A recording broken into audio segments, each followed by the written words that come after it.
everyone, and welcome back to the Pure Perspective Podcast. I'm your host, Kyle Van Blaircom, and I'm really thankful you're here. Before we get started, make sure to like, subscribe, and follow us on all platforms. It really helps to grow and continue to share these stories of hope, healing, and lived experience. In this episode, I have the pleasure of sitting down with Emerald Moore, someone whose story is powerful, real, and deeply rooted in faith. Emerald is a 37-year-old and is in long-term recovery from drugs, alcohol, gambling, and prostitution. His journey began with a lot of pain, losing his mom at just 15 years old, and facing years of struggle with identity and belonging. Through all of that, Emerald has found a deep sense of purpose. He's in recovery, working as a facilities manager at a treatment facility he once attended, and is pursuing his license as an addiction counselor. He runs several AA meetings and works alongside others in their own recovery paths. We talk about navigating loss, finding faith when all things feel hopeless, and how serving others has become one of the biggest part of his own healing. Emerald's story is a reminder that even when life takes everything from you, it's never too late to rebuild and get it back. This is the Pure Perspective Podcast, and here's my conversation with Emerald. Enjoy. Well, if I think about childhood, I had a great childhood. From my perspective, played a lot of sports, got to run around as a kid, probably started working in the second grade, so I knew about, saving money and kind of being independent. Grew up in North Minneapolis, Born in Chicago, raised in North Minneapolis most of my years until 2019 when I came out to River Falls. But so childhood was cool. Had a great mom who encouraged us, supported us. I think I had to get a tutor in whatever grade. I was embarrassed because it was for science, right? And it was just I kind of felt dumb, but she valued education, so that's always been something strong that's been in my life. But so yeah, childhood was great. Had a great stepdad. Didn't grow up with my biological father. Knew about him, seen him when I went to Chicago all the time. He was like a family friend. He still is. So that was kind of odd, knowing this is my biological father, but being raised by my stepdad and really considering him as my father. So, but yeah, childhood was good, school was good, was very athletic, and the girls, all that good stuff. And then I think, I went through a traumatic experience during my adolescence, right? 15 years old, my mom diagnosed with cancer. World just completely turned upside down. Yeah. And so they gave her 2 years from that point, or they gave her 6 months when I was 15, and she lived until I was 17 and passed away. So that's when everything kind of changed for me as far as being this, quote, good boy, thinking about furthering a career, going to school, doing all of this stuff. It was just after that, I didn't know what I was going to do. Yeah. And I'm in high school, and I'm probably not going to go to college. There's decisions that I made that I feel changed the trajectory of my life, right? One of them was quitting basketball when I was a junior.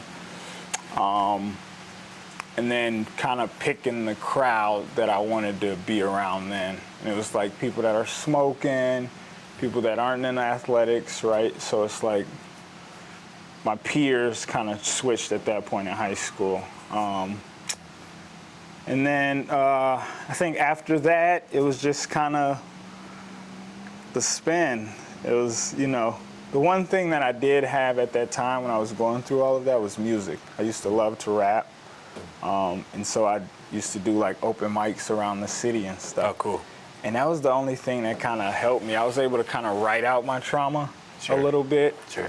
And that eased the pain a little bit. What I didn't really understand when I look back now is that while for a lot of people in high school and even in college, Drinking, sometimes trying things is just like what we're doing. It's not an addiction yet. It's like a phase. Just a phase, right? Yeah. For me, when I look back, it became my coping mechanism. Sure. Early on. I actually remember the day she passed, and my brother chose to stay home. He had a girlfriend at the time, and he kind of, I guess that was his grieving process. Me, I went straight to a party, drugs, or smoking, marijuana at that point, and then drinking. And so immediately from that day, it just kept going. I was just coping, numbing, didn't want to live, didn't know what to do, had no direction, didn't have a purpose in life. Like, it completely flipped me upside down. Yeah. And so that's kind of where it all started with me as far as, I think, addiction-wise. Obviously, it progressed, and I was in the streets. I was, not working, got into trouble with the law when I was 19. So all of that stuff was just like, and then that consumed my life. Yeah. Hustling was a big part of my life when I was young, and up until I couldn't do it anymore when I got raided and they took these phones that I had for a long period of time. Never thought about working, never thought I was going to ever work a 9-to-5, have a job, a career. Like, that was not in sight. You know what I mean? Right. And so it's just interesting to think, like, that was my mindset then. Yeah. So, man, I've even, I think about some of the other things that being in the streets led me down and some different lifestyles, and never thought I experienced some of that stuff either. And so I'd say that went on for a while. And then the hard drugs kind of hit when I was at this point where I'm trying to, I had not been hustling for 3 years, and I'm trying to get out of this other lifestyle that, dealt with prostitution and different things. And I'm like, all right, I got to do something productive that doesn't involve anything illegal, right? And I'm like, I have no skills. I haven't been working towards anything. What do I do? And there was this school in Minneapolis called Summit OIC, which is essentially, they teach you different trades. Now they're doing things like medical billing and I think stuff with data. Okay. But at that time, it's like a big construction. You go there, it's like a pre-construction type program. So you go there, you learn some of the trades, and then you use that pre-whatever certificate to kind of apply for jobs, and it kind of gives you a door, a step in the door. And so I did that, and I chose welding, and the whole time I was getting high, though, so I don't know how much I was learning, you know what I mean? But I used that to kind of get into one of those jobs that you could maybe retire in. I mean, I started working at this welding fabrication company, and I enjoyed it, but still drinking, still smoking, still doing drugs. So that was always a part of my life for, since I was 14, 15. And then it just ramped up, because now I'm living this lifestyle that I never thought I'd live. So I'm working a 9-to-5, and I ended up working for this union company, and that's when the supervisor pointed, when I first got that job, he pointed to his calendar. He said, "This is my sober date." And I had never heard about AA. It's funny that AA has been around since like 1930 or something, and I hadn't heard about it until 2019, because when he said, "This is my sober date," I didn't associate it with AA or anything like that. I was just like, what's a sober date? And so, worked at that job for, I think, 3 years. Lost it due to my addiction. Obviously couldn't keep it. And that was kind of where it halted at. I had this accident at work, and obviously a union job, they have to try to help you. Sure. And so that's what they did. They started talking to me about treatment. And I was still against it. I went and seen the psychs and got assessments, and I was lying the whole time to them because I wasn't ready to be honest, you know what I mean? Yeah. And, you know, I ended up losing that job. And then I ended up working a little bit. So after, I think I lost that job like 2019, February. And I ended up working until maybe 2019 of May.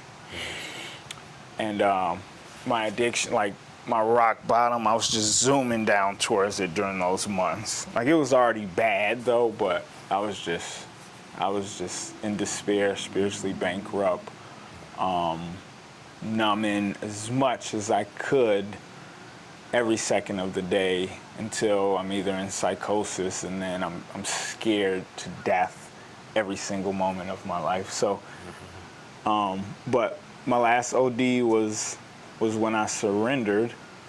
Through that time, I had some help. I had some people take me in for like 15 days and I had my first 15 days of sobriety in these people's basement. And I was like, this is cool. 15 days, I don't want to go use, but I just didn't understand addiction then. Yeah. Like, I just didn't understand it. That's what I'll say. I just didn't understand. Like you thought you had it like under control at yeah, that point? Well, like... I thought that I could just stop without Sure. putting anything else in there. Yeah. Without learning anything, right? Like I can just make the decision to stop on my own. Yeah. And I don't need to learn anything else. I'll just stop. Right. Right. And so they gave me 15 days. I ended up like being with somebody and smoking a little weed and showing up late, and they put me out. And because my ego was big and I had all of this pride, I didn't fight for it. Just like, all right, y'all got my bags packed. I hopped in my car and then I left. Went to a buddy's house over in North Minneapolis and stayed there one night. Told him I'd be back with some weed, but when I left work, because I had acquired this gambling addiction out of nowhere. Oh, of course. For like 2 years, I went to the casino and I lost it all, and I ended up just driving around the city because I didn't want to go back to my buddy's house. I'm like, I don't know what I'm doing, and then totaled my car out of nowhere. Two-door Mercedes-Benz. I was pissed. So then I throw my hands up and I'm like, all right, God, fine, I surrendered. Like, whatever, I've surrendered. That wasn't the true surrender though, because I just really wasn't ready yet. So I stayed a day at my cousin's house, bless his heart, and then I went to the dope house again. And I was over there for 7 days. But they had lost their place too at that time, so now I'm in the back of this van and clothes all around me, and I'm in the back, and these people I'm getting high with, the couple, they're in the front, and I got high in that van for 7 days. Then I end up ODing, and the thing I remember from my OD is that I woke up in this hospital, and my sister's in the room, my cousin's in the room, my brother has been called, so I think he's on his way, and I'm on the phone with one of my best friends, that's a girl. And this scene is like, she's telling me I can make it through it, and you got this and all of this, and I'm watching my little sister cry, and she's never seen me in this state. And my cousin's crying, and I'm just like, all right, I'll give it a try, right? I'll give it a try. I don't know what to do. I have no information about staying sober. All I've ever seen in my life, particularly, and I don't know, just being where, just in my life, I've never seen anyone, peers or family members, get sober, work a program, any of that. Didn't exist to me. So either people are either still in their addiction or they died from it. That's what I knew. Right, so I'm embarking on this thing that I have no idea about.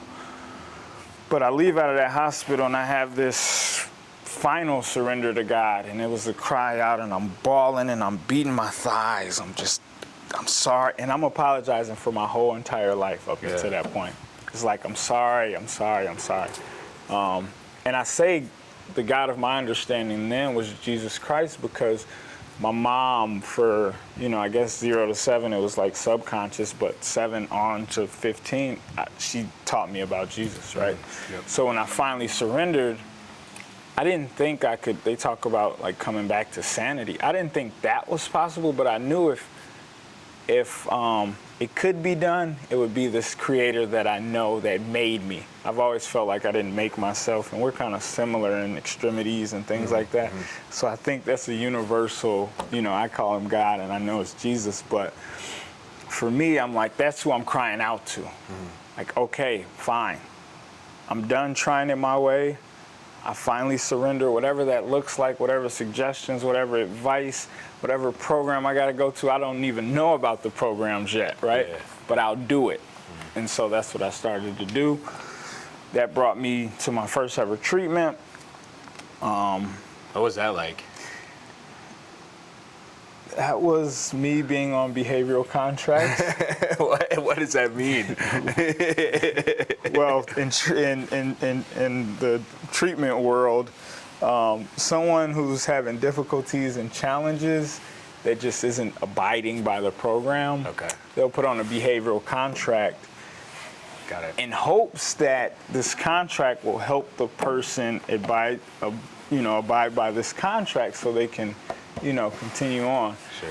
But I was just hard-headed, and I was straight from the street. So it's like, you're not going to tell me what to do. I need things my way. Yeah. And I was doing it my way, right? Well, that didn't last. I was probably there 28 days, and I packed all of my stuff. And the whole time I'm at treatment, I'm dealing with things that normally I would have snapped and gotten physical because of my anger. Sure. But I'm trying, because I know that pact or that promise or whatever that I made with God is just like, it was like, I don't want to live that way. I'll do whatever, but show me, because I don't know. And so that's always a reoccurring theme in my head. It's like, I remember calling out to God, and he took me from that, right? Right. And so, I go through that treatment program. I deal with all of this stuff I never dealt with, and I got people kind of picking at me. And it was, for me, I always thought that thing was like whatever it was that was trying to take me off of that path at that time. It was a lot of different challenges and me like denying myself. It was like, okay, this guy wants you to get into it with him. Oh, that's something to throw me off the path. Sure. I'm recognizing that. Like, no, that's something to throw me off the path. And it was this great guy from Gary, Indiana, who was like a tech at North Star over there in St. Paul at the time. And he was somebody I'd listen to. It's like, listen, you're trying to turn your life around. Don't let nothing throw you off. You know what I mean? And so it was people like that helped me out. But I still ended up leaving there, packing my bags up. I went over north to my buddy's house, and I was calling for a bed to get into another treatment, because I always kind of remembered. And on the 7th day, I couldn't take it anymore. And I started calling the people I was getting high with. For some reason, they didn't answer. I could probably call them right now. They'd answer for some reason. I think it was a God thing. They didn't answer that day, and I thank God for it, because the lady called and was like, we got a bed for you at Lakeshore. So I ended up going there in Matamidi for 42 days, I think.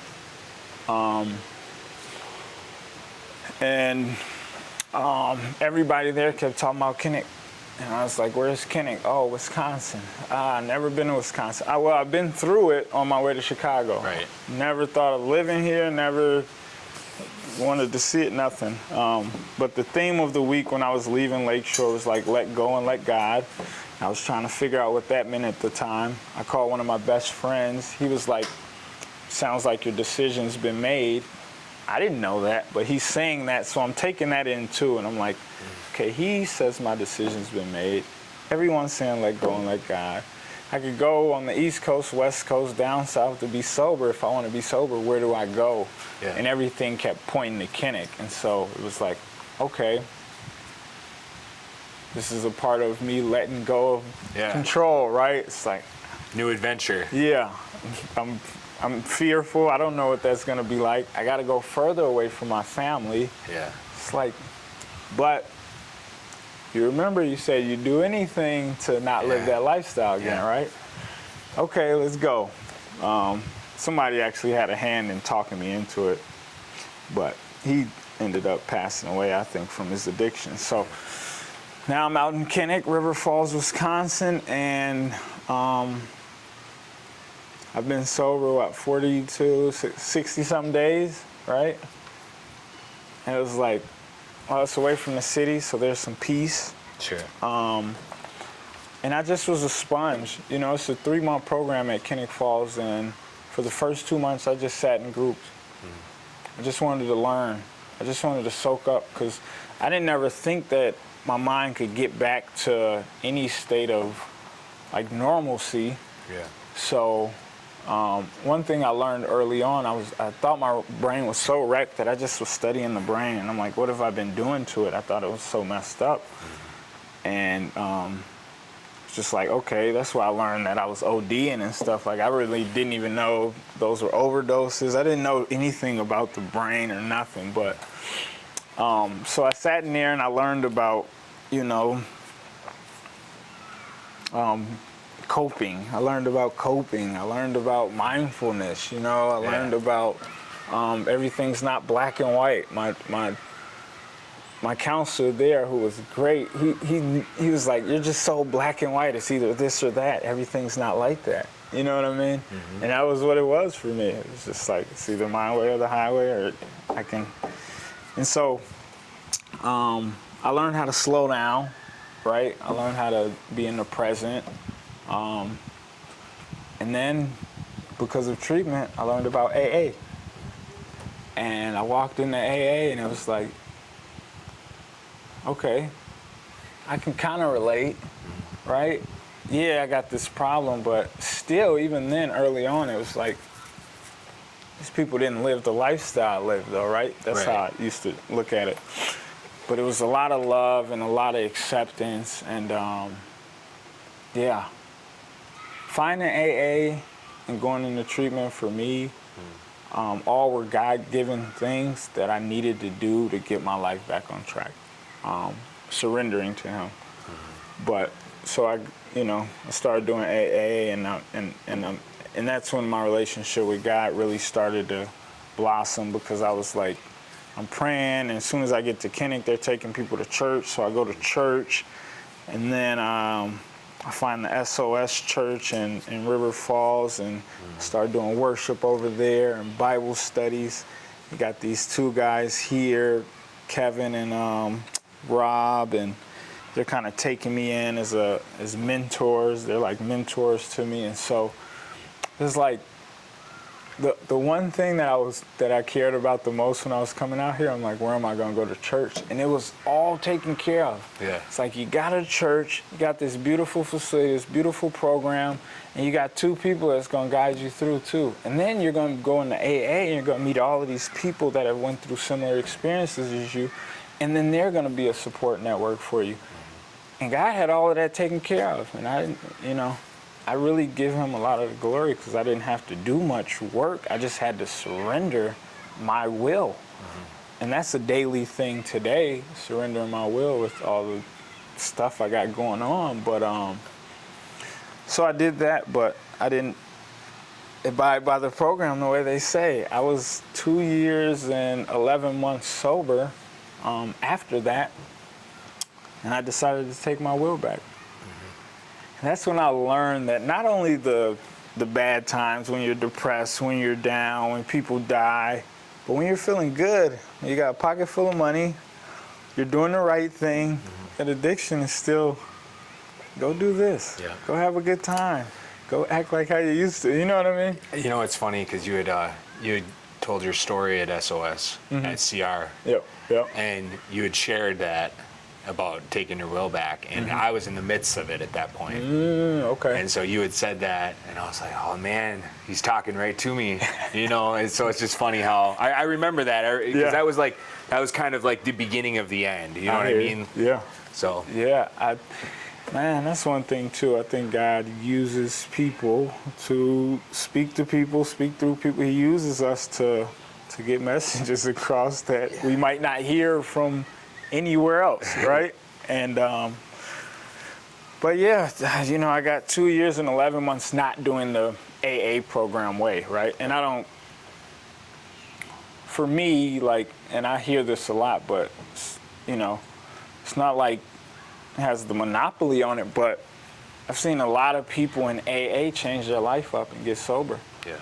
More than any other way that I've seen. So I love that program. I actually go to CR now, and I'm a part of the leadership team at CR Abundant Life Church in River Falls.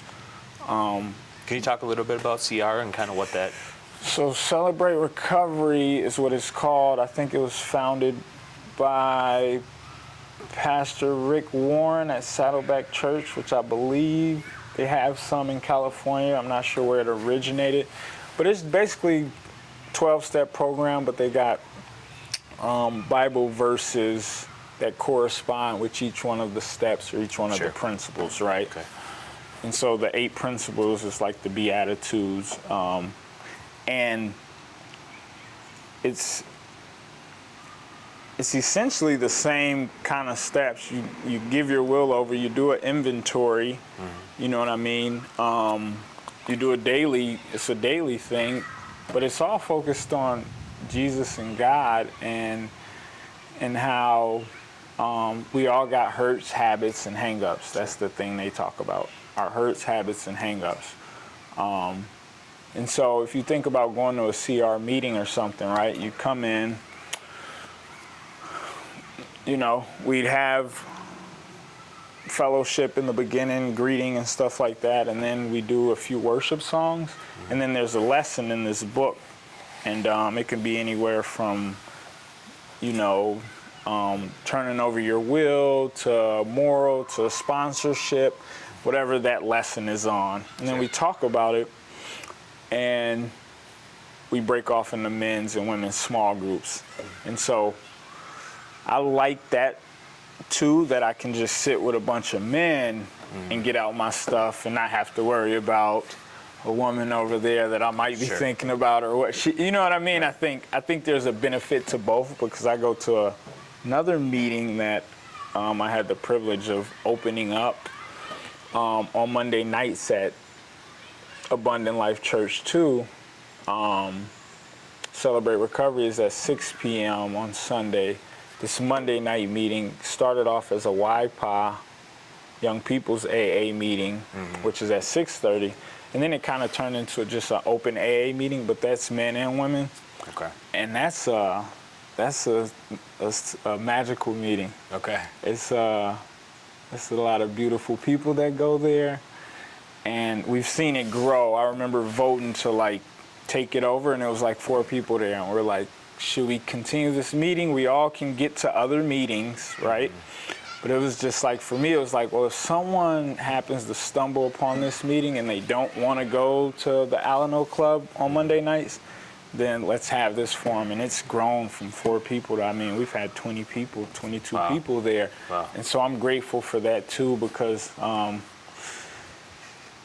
you just never know where the support is going to come from. That's what I've learned. You just never know where you might get your next support from, and to be open to any avenue that it might come to, I think is beautiful. Yeah. So, now, well, let me rewind to that relapse, because there's some gems in there. Sure. Took my will back. It was a beautiful day. My sister's getting married, and because I was closed-minded about this group that they have at Kenneck Falls when I was a client there, it's called Relapse Prevention. I hated it. I hated it. I'm in school for counseling now, but and I have to do a presentation on relapse prevention. So it's just funny. But I hated it because I'm like, well, if I'm going 2 months and I'm not thinking about relapse and you guys got me in this group every time, it's kind of reiterating that thing in my head. I didn't know anything about learning how to incorporate relapse prevention into my life, right? So I didn't listen to having an escape plan. I didn't listen to maybe bring someone that's sober with you. I didn't listen to, oh, if you have to go, maybe only go for a few hours, don't go for 6 hours. You know what I mean? So there were some things that I think that group would have taught me. Have an exit strategy or plan before you go. Call somebody that's in your sober network, let them know you're going. When you leave, check in with them so, you know, the accountability is there. It's like, I wasn't thinking about none of that. So I go to this wedding reception. My sister gets married. It's a beautiful day. And then I sit in there, and I'm back in the kind of old environment, right? And I'm fighting with it the whole time. I'm like, ugh. They're having fun. I'm here, I'm celebrating. Everyone's having fun. Now I'm there from 6 to 12 before I have that first drink, right? Anytime I could have left before that. I have that first drink, and then I sneak another one, right? And so I sneak that other one, and now I'm tipsy because I haven't drank in 2 years and 11 months. And now I'm bringing 6 shots to the dance floor and giving them out to people that have watched me be sober, right? So it's like, I put them in a predicament that, you know, I had to make amends for. And then the switch flipped, and I turned right back into who I was 2 years and 11 months ago. Ended up at the dope house, smoking from like 1 to 9 in the morning, and then I walked out of that door and instantly went into the psychosis. And I still had to be this in recovery emerald, right? I'm like, oh, well, this high person doesn't mix with this lifestyle that I've set up, and it was like torture. I had to go and see my girlfriend that day. She had a 5-year-old son. I had to be around them for like 2 days. And it was torture. She ended up leaving me after 2 weeks, which I don't blame her for. And I just, you know, one day hope to make an amends to her if that's possible. But lost that, right? And even that relapse, I think, it showed me that that wasn't my life anymore. And I'm not saying everyone has to go through that to really figure out. But for me, it was just like, okay, this isn't your life anymore. And the fact that I thought it never happened too. It's like I thought I'd never go back to that, you know. So I know that, you know, when we use chemicals, when we put something in us, the chemicals do what they do. You know what I mean? It's you think you know, I could have thought I was gonna fight against it and all of that, but once I put it in my body, it ran the course, and I ended up right back in those old environments, around those old people, doing those old things. And real quick. Yeah. Oh, snap of a finger, right? I already had it laid out. Oh, I'm going downtown, going to the strip club, going to the casino. Oh, I happen to have these gifts that I bought for some people that I used to get high with when I was out here, and so it's the perfect time to drop those off. Right? Like the thinking just completely switches once those chemicals are in us. So I ended up doing that, and by the grace of God, that was the only day that I did it. I haven't come across anyone that's went out and smoked for that many hours, and then that was the only day, but I think I got maybe 3 years. I could check it really quick just to be transparent about it, but yeah, it's, let's see, Sober Grid. Yeah, I mean, I can relate a lot to just how quick, you know. Snap back. Yeah.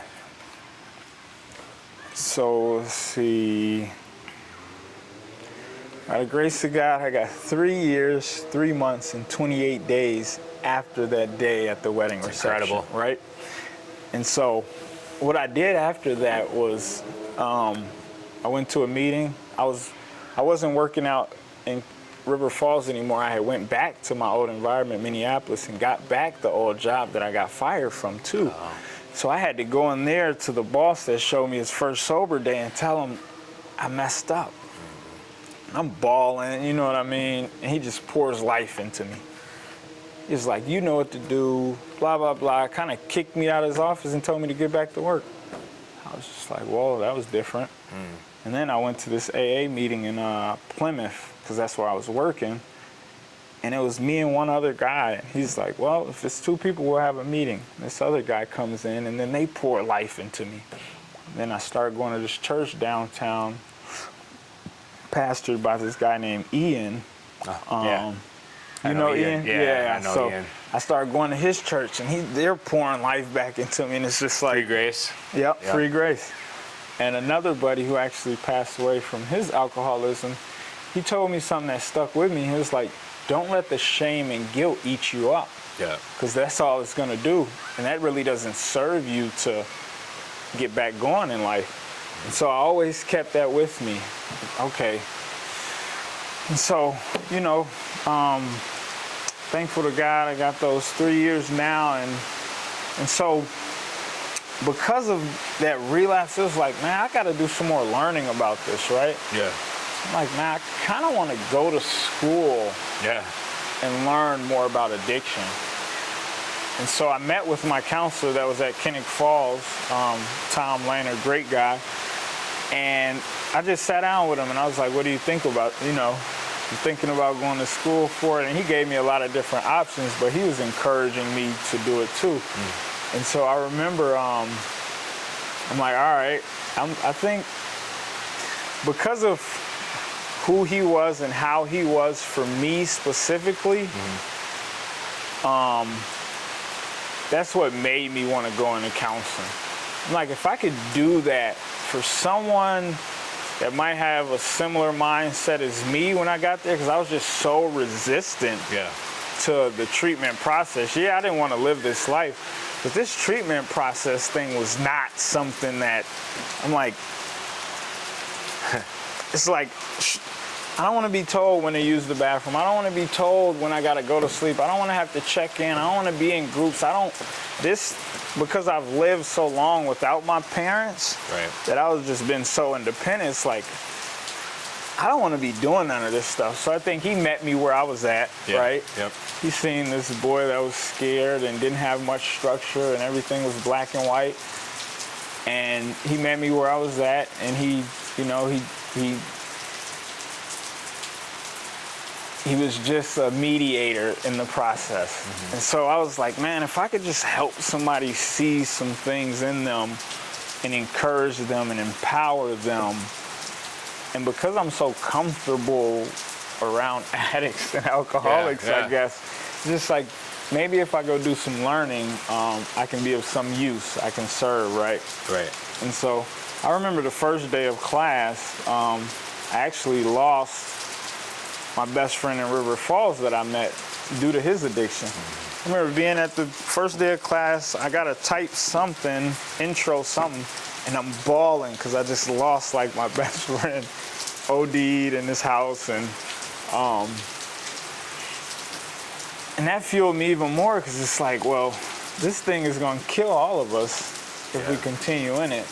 And it's just a matter about how long. How long can you sustain your addiction until it kills you? Because that's the reality of it to me. Like, when I think about trying to manage it now, it's just so unmanageable, you know what I mean? And so that's kind of life now, you know. I was opening up the AA meeting, but I passed that over because I'm starting back school. Working the steps is super crucial, I think, because in those 2 years and 11 months, I probably worked up until the 4th step and then did a 5th step with whoever I met, and that was it. There was no accountability. There was no sponsor that, I leaned on. And so, I'd say if you're going to do the steps, do it the way it's laid out in the book, because very few people fall through and they do it that way. The way I did it led me back. And so it lets me know that I can get 2 years without doing any work. do I want 20 years doing work? Right. You know what I mean? Right. Do I want to risk the chance of losing my life on that next use? Because the climate of the use right now, it's like, man, guys go out one time and run across some fentanyl and that's it. Young, old, no matter how old, you know what I mean? And so it's a scarier time than when I was using, but I know that I can just BS this program and get a few years. And I remember doing that for these, I said 3 years and 3 months. Well, I remember getting to 2 years and doing some reflection and being like, you're kind of doing the same thing you were doing. Yeah. You know what I mean? Yep. What's going to be different this time? And so that's when I got a sponsor and started really working the steps. Did a thorough 4th step, which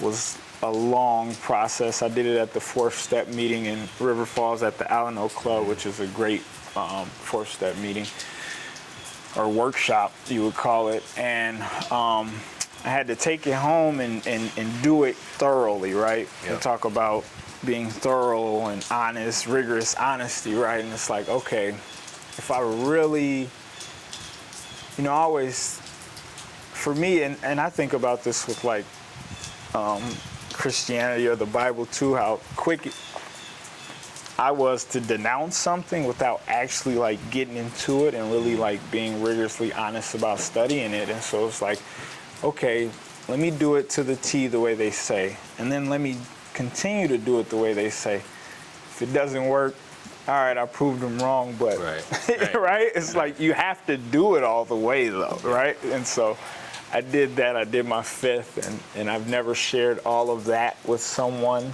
like one person. And they talk about a weight being lifted, and I think after a few days it was, but I was grieving because I had those 2 years and I wasn't participating, or I wasn't displaying those behaviors. I wasn't doing any of that stuff, but I had to look at all of it. Yeah. Like, man, this is who you are. This is who you can become. Right? And so it was like a little sorrow in there when I'm just looking at all the stuff I've done for a few days too. But 6, 7, and 8, and then I started doing amends, right? And I remember doing an amends with my sister,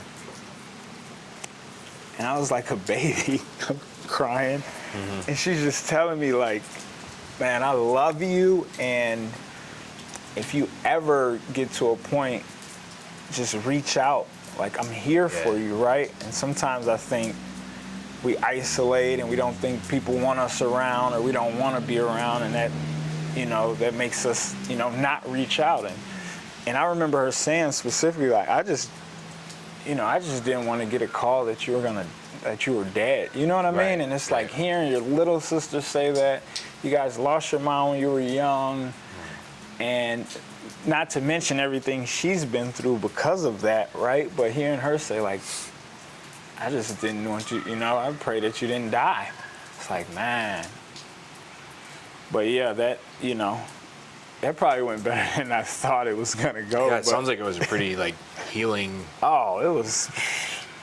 And that's the thing, sometimes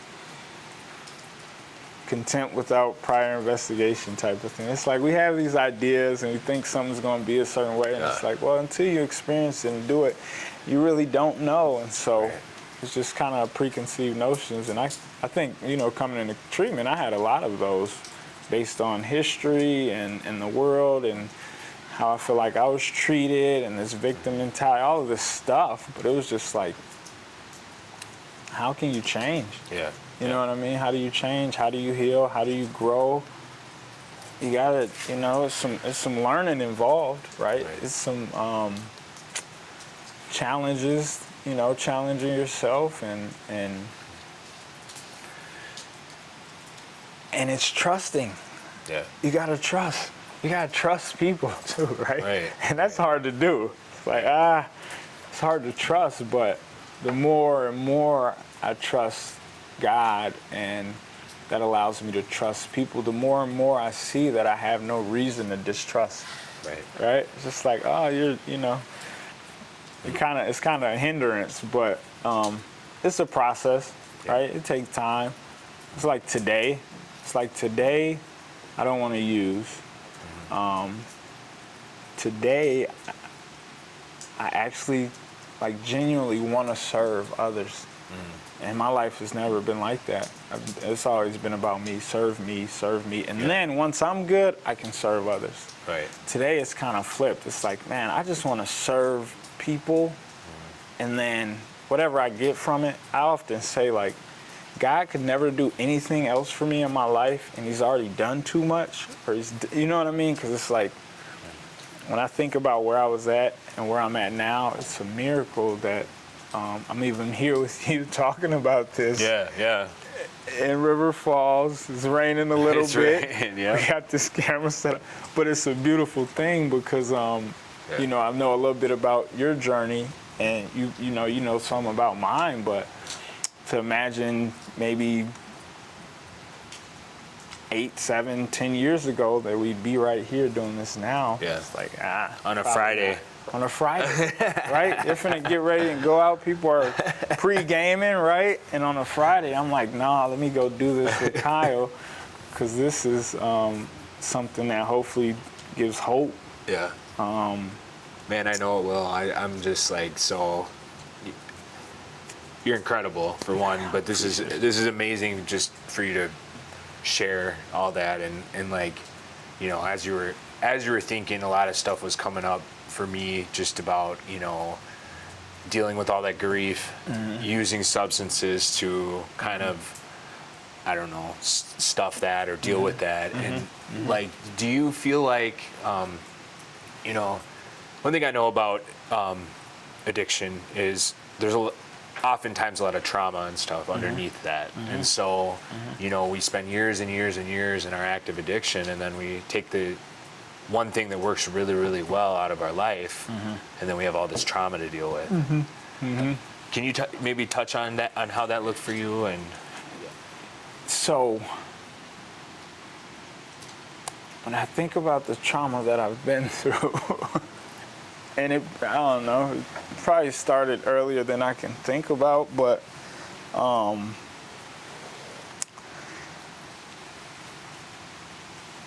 support groups is huge. yeah, I think there's a stigma, where I'm from, there's a stigma about going and talking to people about your stuff, right? It's just like, you don't need to do that, just deal with it, just suck it up, right? And it's like, well, if you've been abused in any type of way, sometimes it's hard to just suck it up and keep going. Yeah. You know what I mean?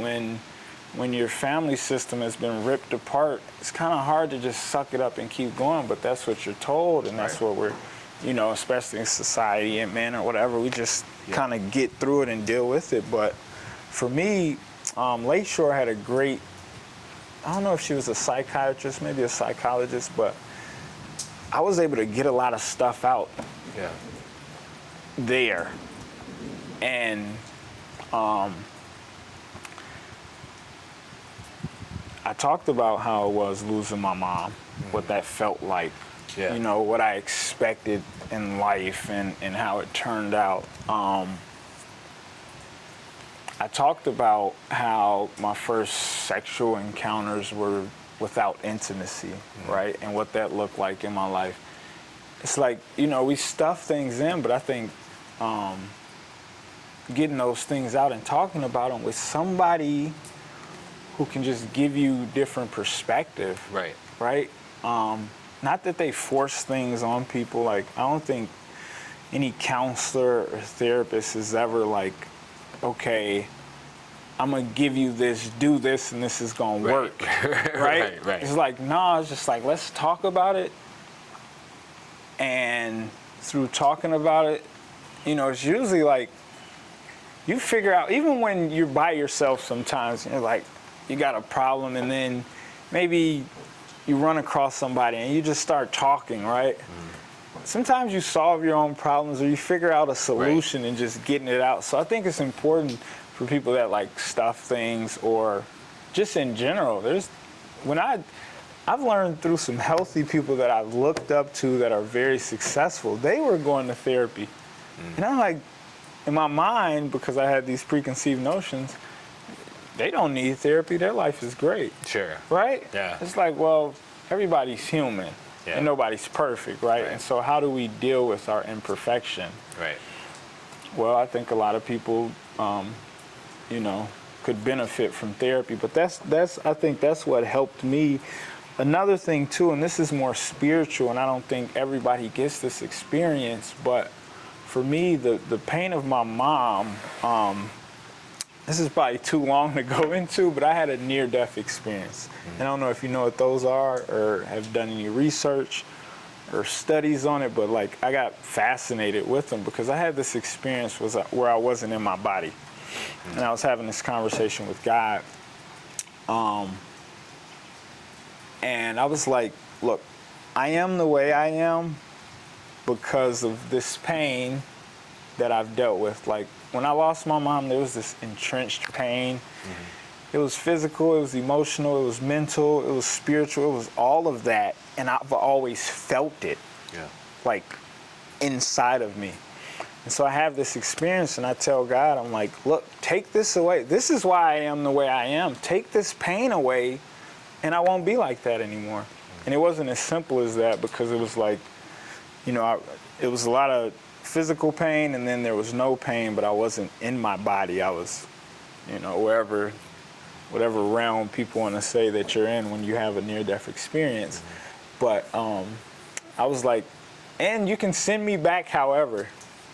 Like send me back disabled, send me back any race, send me back in any country, whatever, just send me back so I can be a better human. Because like I thought I was gone and I'm having this conversation and it's like, just send me back. And then, you know, he sends me back and I'm in my own body. And there was some symbolism there because the thing that I came to get from this place I was at, it was crushed in my hand. And I'm like, and I'm looking at it, I'm like, oh, you came for this. And then you had this experience. You know, this doesn't really mean anything, right? But the day after that conversation that I had, that pain was gone. And that's the only way I can explain it. It was like gone, and it's never come back. But I didn't hold up my end of the bargain, obviously. And this was right before, it was a year before I actually surrendered when I was beating my thighs and called out to him for real. Yeah. But I had that near-death experience a year before that. So imagine this pain, this trauma from losing my mom that I dealt with being gone, and I have nothing that filled it up. I'm not living a moral life, or I'm not trying to do good. I'm not trying to serve others. I don't love myself or love people yet. None of that stuff. But that pain has been, you know, taken from me. So now I'm really like, I was a menace, you know. I'm really digging the addiction. Now I'm really living it up and doing things to the nth degree. And so, that's when it was like, you know, I was speeding towards my rock bottom is what I like to say. But so it was a mix of, you know, therapy for me and then the spiritual experience that I had that has really helped me deal with a lot of stuff that I went through. I think talking about things and leaning on your support and I mean, you know, I think about all the things that they say that help us, whether it be environment or support networks or therapies or whatever it is. I've been blessed to have a lot of those components involved in my recovery, and I think that's why I strive the way I do. And I know it's really a work of God and me surrendering to experiences and being open-minded and honest and willing to do these things, you know, without being willing and without being honest with yourself and just being open. It's like, okay, if I don't trust anything, I'm not going to be open to stuff. I'm not going to be willing to do stuff. You know what I mean? And so, you know, whether it be my friends and family, and I'm grateful for my friends and family because a lot of them I wasn't in my active use. And so those bridges I didn't burn. So it was just like they got their best friend back. And so now I get to experience them sober and in recovery, and they don't have all these terrible memories of me being around, right? Right. And so that's kind of cool, even though I think, you know, how much stronger a relationship with someone that did experience all of that, and then they get to see their buddy sober. So I think both ways is great, but for me, I got my family, my friends, and I got a lot of recovery folks that I love dearly, and they love me, and it's genuine. I got CR and my Christian people who, for me, God is my rock. Yeah. He's my strength. He does it all. As long as I seek him on a daily, he'll do it all. And right now, even I'm going through some tough stuff, kind of a heartbreak thing, which I've never experienced because I've never cared, right? And so that's probably been the toughest thing I've had to deal with in like the last month. And leaning on God has been, you know, when I'm in prayer, when I'm in worship, or when I'm serving others, it's like it's not even happening. It's not going on. But when I'm sitting and I'm in my mind and in my thoughts, that's when it's like, oh. Amplifying. Right? And so life is still life. I still go through things.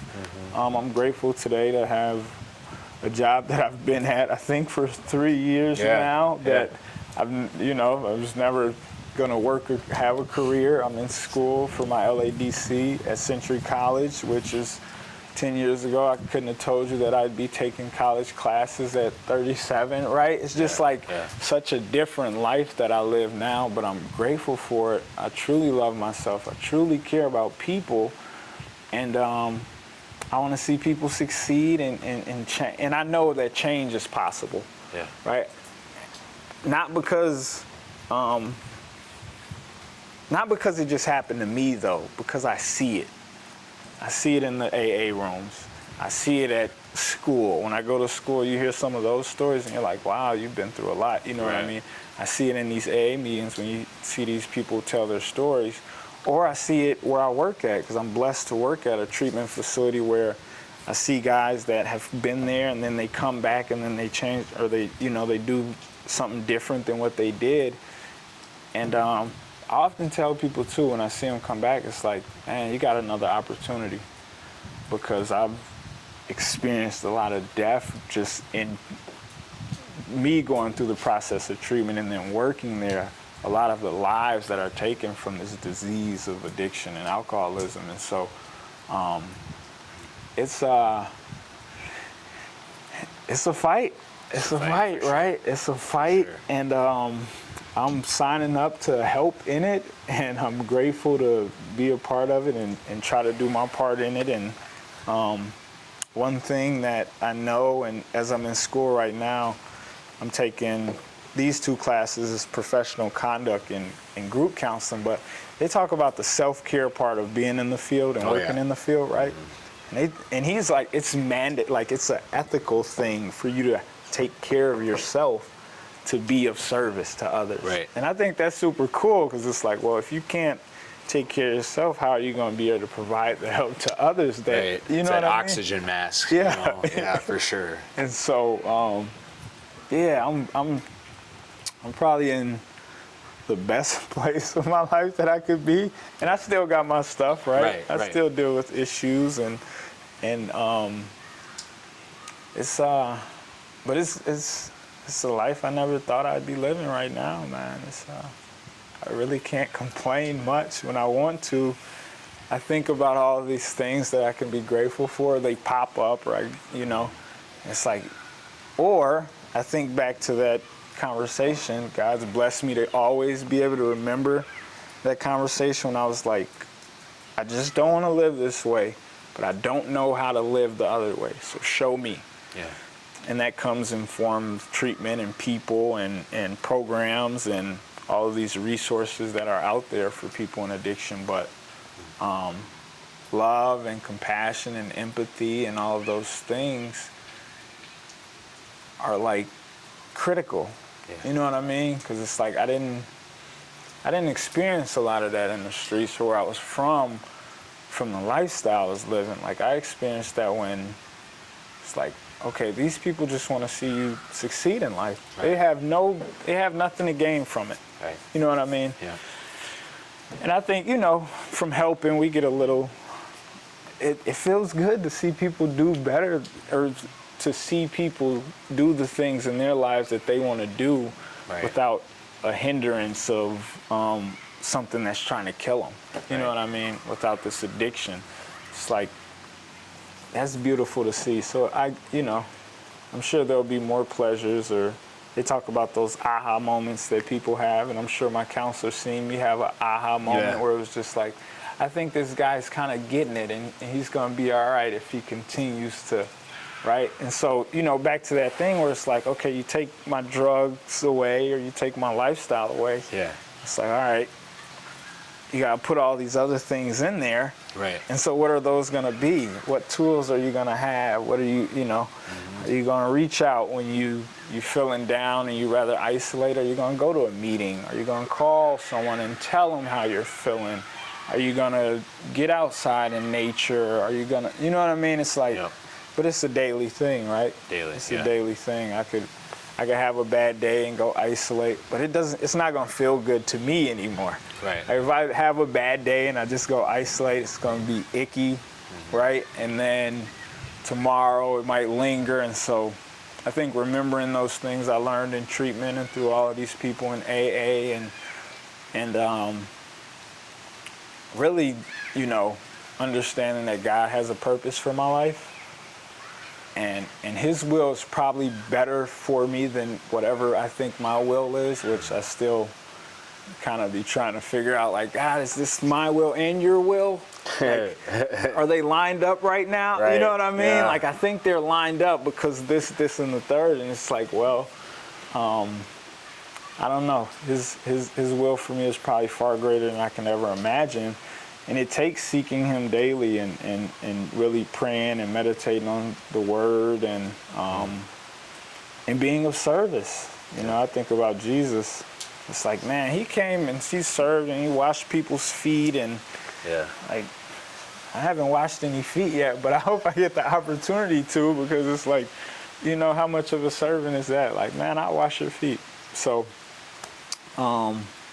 yeah, I'm just, I'm grateful. I'm thankful for this journey. I don't regret what I've been through. Yeah. It's like, man, I use it as fuel to continue to help me go on and to help others. And I don't know, with everything I've been through, that's probably the best case scenario for me to be trying to work in the field. And it's not really about me, which I love too, because it's like I ain't gotta have everything in order for me. It's like, man, I can go serve without anything being great, and it takes me out of my head. Yeah. Right?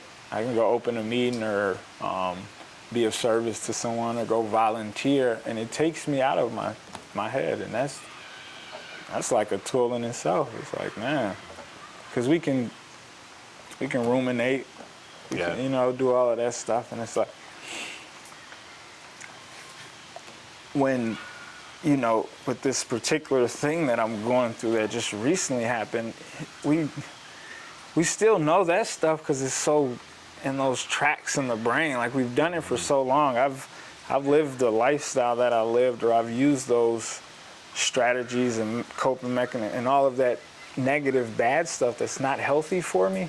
I've done that for so long that it's so natural. Yeah. Right? And so continuing to learn new and healthier ways is something I think I'll continue to do, but that's the ongoing process of like, oh, wait, what that's like, but let's implement this new way that you learn, and let's do that, because it's so easy to go back to doing what you used to do. It just feels natural, but nowadays it doesn't, and that's what I love too. Like, my old ways are feeling less natural nowadays, you know what I mean, than they used to. And so, but it's one day at a time, obviously, you know what I mean. And I'm grateful though to be able to do this though. Yeah. You know what I mean? Like, There's not a doubt in my mind you're going to help a lot of people, and I'm sure you already have on your path, you know. And you know, this is great. I think this is what it's all about, you know, sharing, and you never know who you're going to help. Yeah. And, Yeah. so I'm excited to see, and it's pretty full circle that you're, you know, I always think like, you know, what I do professionally and being able to give back, I mean, that's a part of it, but yeah. Well, I want to give you kind of this last opportunity. Okay. You know, if there's anything you'd like to share, or, you know, what you kind of touched on it, but like trusting, you know, what would you tell to somebody who might be struggling, or, you know, out there maybe doing some of the things you were doing? What would you say to someone who might be contemplating like taking a different path? Oh, that's kind of almost like, man, what would you tell yourself right before you were Right. going to treatment, right? Because that person who I was, it was like the most resistant, the most grounded in what I thought and what I believed, that I couldn't be changed, right? Like there was nothing that was going to change me. And I would just say trust God first and foremost. Trust that things can get better, because they can. But be honest about the circumstances, no matter how hard that is. Be honest with whatever next step you're going to. Be open to it, because you've probably, you know, I think about me, I was closed-minded long enough. It's like, if nothing changes, nothing changes. Right. So you got to be open to new experiences, no matter how uncomfortable they may be.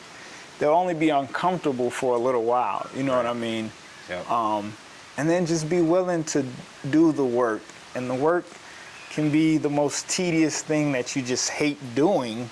Like relapse prevention groups. Like relapse prevention groups, right? It's like, you might hate it, but I promise you, if you trust God and you give yourself some time, I think being patient with ourselves is important too, because it's like a lot of times, and for me it was like, okay, or what I experienced and kind of watching as I was going through treatment, that time can be lonely, and because it's new, it doesn't always feel good. And so it's like, well, okay, I'm not using anymore, and because I'm not using, I should feel great about life. Everything should feel great. And that's not the case. Yeah. Right? It's like, normal people don't feel great all the time. Exactly, right? Even people that aren't addicts don't feel great all the time. And so really being patient with yourself with the process, because it is a process. It's not a sprint, it's a marathon, and it's a long life journey of recovery. It's not, okay, I'm gonna do this thing, life's gonna be great, and I never have to worry about it. You know what I mean? So it's a process, patience, you know, it takes, you know, just be gentle with yourself.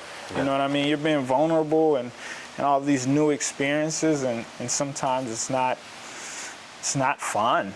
You know what I mean?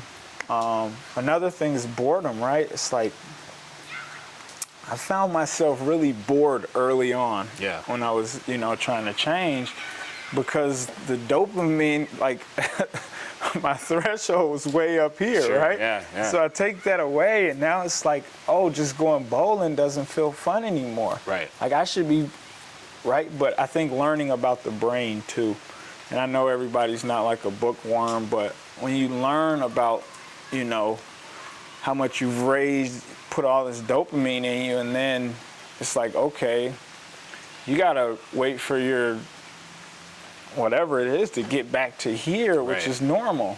You're way up here, so the normal thing that would get you here, it's not gonna make you feel good. You know what I mean? And so I think learning, definitely learning, loving yourself, and just trusting God that things can get better and will get better. But there's a lot of people that have changed, and that, you know, they don't have to numb with substances and chemicals and all that stuff anymore, and life is so much better. It's worth it. It's not easy. It's not promised to be easy, right? Yeah. And even Scripture says, Jesus has this, it says,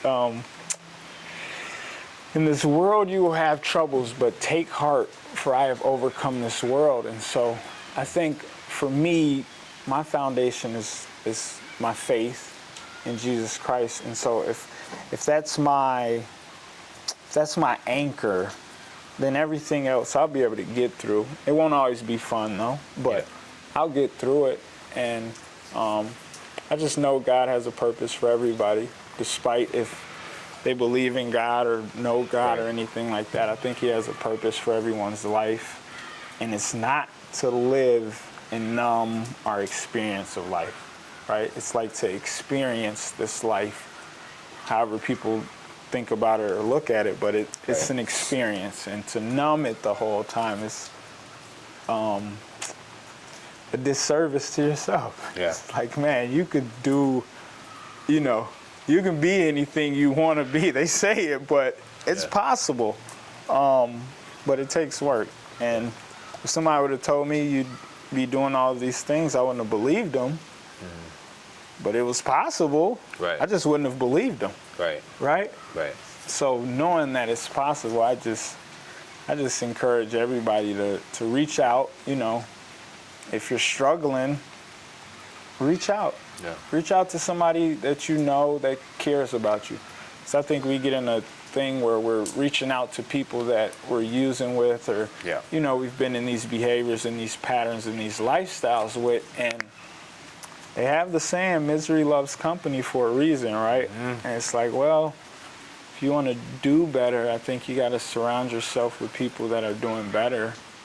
And that takes changing up your environment sometimes and changing up your friends. I got a lot of, I got some buddies that I love to death, right? And in my old lifestyle, I would have died for them and I would have killed for them and all of those things. I'm not around them every day today. I still love them though. Yeah. But I don't live that lifestyle today, so I'm not around them every day. But that doesn't take away the love. It's just like, for me to be healthy enough for them if they ever need me, I can't be around them every day. Right. Right? So if they ever come to a point where it's like, man, I'm going through this and I need a friend, I'll be that friend to them now. Yeah. But if I'm going to be around them every day, I probably can't be, because I'm going to be indulging in the things they indulge in, and I'm going to die from my addiction. That's the one thing for me when I decided to surrender. For me, it was like, I knew this thing was going to kill me. Yeah. And I don't think everyone has to get to that point where it's like it's going to be death or else. But for me, it was death. It was like, do something different or death. Yeah. And there's been times where I was like, not suicidal in a way where I had a plan, but like, if this next hit kills me, then okay, I'll go out like that. Yeah. Right? Yeah. But when I decided to stop, I thought that my next hit would be my last hit. Yeah. And so that's why, But yeah, I think, man, life is beautiful without substances. That's what I can say. It's, it's beautiful, and the experiences that I've had, the people that I've met, the way I've been able to be of service, and the little things that you notice that are just beautiful, right? Like, I was able to see my niece born. When I was in my addiction, that wouldn't have happened. Yeah. Right? I was able to see my nephew, who's now 2. So my niece is 5, my nephew's 2. I've been in their life so much. Right. And it gives me so much joy to just They don't even know you any differently. Right? Yeah. They don't even know. Yeah. But had I been in my addiction, I would have missed that. Right. Right? Right. Yeah, it's pretty beautiful when you can reflect on that, right? Oh, man. Yeah. The thing, and I, whenever I find something to complain about, I can find a list of things to be grateful about that outweigh that thing. And absolutely. So that's a beautiful thing to be able to recognize too. But yeah, man, honesty, open-mindedness, and willingness, and really reaching out to people that love you and that want to support you and help. And even if you don't have that person in your corner, there's a million people in the world in this field, peer recovery specialists or counselors or psychologists, that really care to provide support and resources and help. Yeah. You know what I mean? I think sometimes it's like I don't have anybody, right? It's like I only have me. It's like, nah, there's a lot of people that come to work every day that are waiting for you to walk into that door so they can just love on you. Yeah. You know what I mean? And I think that's what's beautiful about the field we're in. But yeah. Man, this is great stuff. I'm so grateful that you were willing to come and be vulnerable and share your experience, and I'm really looking forward to sharing this, and Yeah. I just can't thank you enough. Hey, I appreciate you, man.